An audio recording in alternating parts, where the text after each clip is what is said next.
நாடாளுமன்ற கலைப்பு தொடர்பில் சபாநாயகர் வெளியிட்டுள்ள தகவல். வாகனங்களை ஒப்படைக்க காலம் தாழ்த்தும் டயன கமகே. இலங்கையில் 9 பாகிஸ்தானியர்களுக்கு நீதிமன்றம் வழங்கிய உத்தரவு. நாம் மாறிவிட்டோம். தென்னிலங்கையில் நினைவேந்தலுக்கு அழைப்பு. இறுதி யுத்தத்தில் உயிரிழந்தவர்களுக்கு அஞ்சலி. சப்ரகமுவ பட்டதாரி ஆசிரியர்கள் நியமன விவகாரம் நம்பிக்கை வெளியிட்டுள்ள ஜீவன். கடத்தொழிலாளர்களுக்கு விடுவிக்கப்பட்டுள்ள அவசர எச்சரிக்கை. முன்னாள் ராணுவ தளபதி சஜித் அணியில் இணைவு.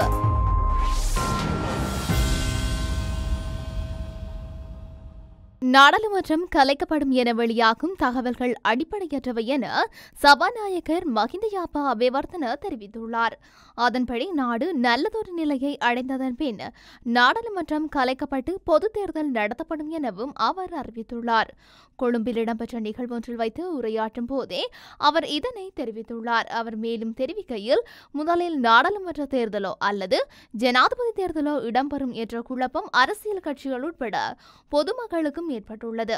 அரசியல் அமைப்பின் பிரகாரம் முதலில் ஜனாதிபதி தேர்தலே நடத்தப்பட வேண்டும். ஆனால் நாடாளுமன்றத்தை கலைப்பதனூடாக பொதுத் தேர்தலை நடத்தும் அதிகாரம் ஜனாதிபதிக்கு உள்ளது என சுட்டிக்காட்டியுள்ளார். முன்னாள் ராஜாங்க அமைச்சர் டயன கமகே இன்னமும் 4 வாகனங்களை மீள ஒப்படைக்கவில்லை என தெரிவிக்கப்படுகின்றது. பிரித்தானிய பிரஜை என்ற காரணத்தினால் நாடாளுமன்ற உறுப்பினராக அங்கம் வகிக்க தகுதியற்றவர் என அண்மையில் உச்சநீதிமன்றம் தீர்ப்பு வழங்கியிருந்தது. இதன்படி டயன கமகேவின் நாடாளுமன்ற உறுப்புரிமை ரத்து செய்யப்பட்டது.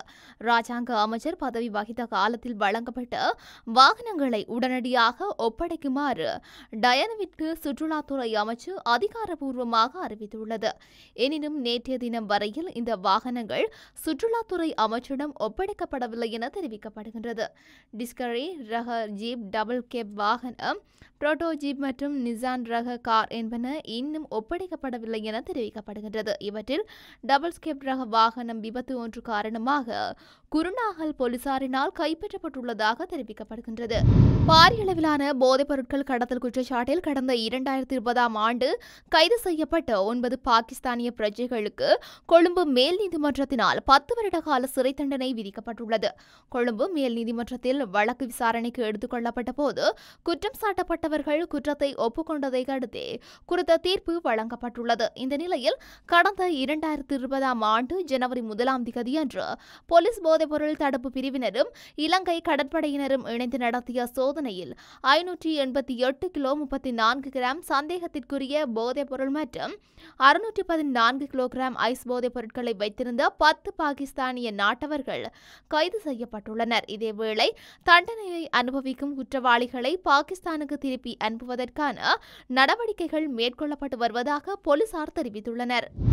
இறுதி யுத்தத்தில் உயிரிழந்தவர்களுக்கு தென்னிலங்கையில் நினைவேந்தல் இடம்பெறவுள்ளதாக தெரிவிக்கப்படுகின்றது.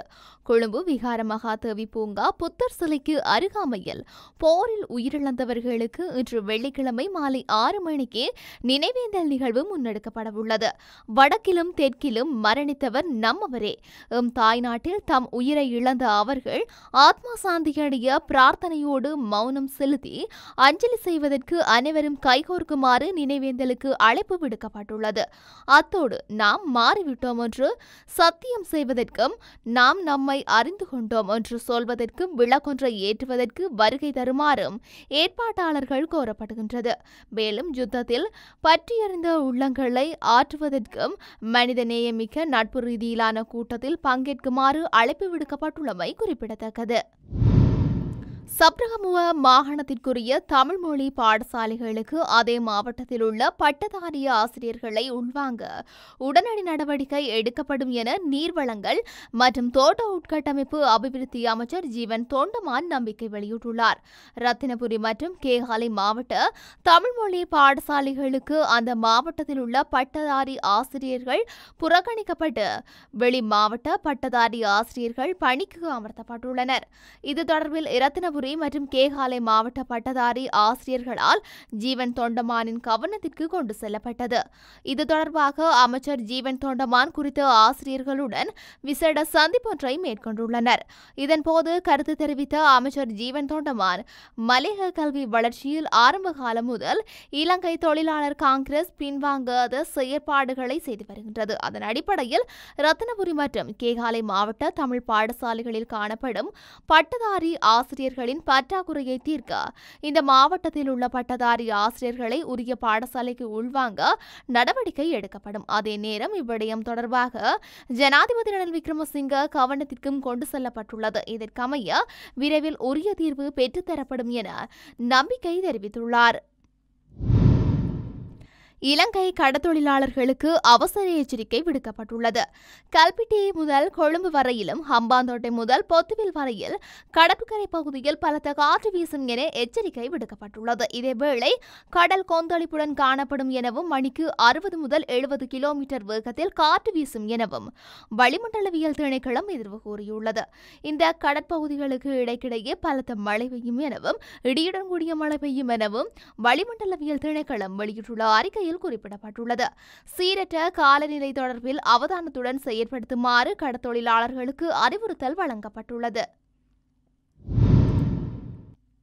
முன்னாள் ராணுவ தளபதி ஜெனரல் மகேஷ் சேனநாயக்க ஐக்கிய மக்கள் சக்தியில் இணைந்து கொண்டுள்ளார். ஜெனரல் மகேஷ் சேனநாயக்க ஐக்கிய படை வீரர் சக்தியின் பிரதானியாக நியமிக்கப்பட்டுள்ளார். கொழும்பு ஆனந்த கல்லூரியில் ஆரம்ப கல்வியை கற்ற மகேஷ் சேனநாயக்க அமெரிக்கா மற்றும் இந்தியாவில் பட்ட கற்கையினர்களை பூர்த்தி செய்துள்ளார்.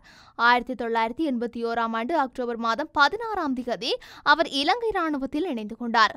ஐக்கிய மக்கள் சக்தியின் நாடாளுமன்ற உறுப்பினர் சரத் பொன்சேகாவிற்கும் கட்சியின் தலைவர் சஜித் பிரேமதாசவிற்கும் இடையில் முரண்பாட்டு நிலைமைகள் நீடித்து வரும் நிலையில் இந்த நியமனம் மேற்கொள்ளப்பட்டுள்ளது.